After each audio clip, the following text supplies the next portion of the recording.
Nasagip ang mahigit 200 ibon sa pagsalakay ng mga otoridad sa mga tindahan ng mga hayop sa Bukawe, Bulacan.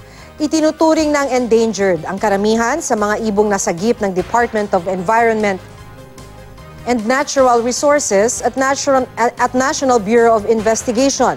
Kasama rito ang isang Palawan Hill Mina na nabili ng mga otoridad sa suspect na si Alexander de la Cruz.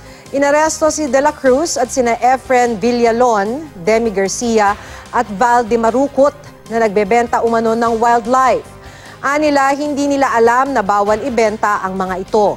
May nakuha pang aabot sa 72,000 pisong cash mula kina de la Cruz at Garcia. Inaresto rin sina Divino Chumacera at Ed de la Cruz na hindi raw alam na bawal bumili ng mga naturang ibon. Dadalhin sa Wildlife Rescue Center ng DENR sa Quezon City at isa sa ilalim sa quarantine ang mga nasagip na ibon.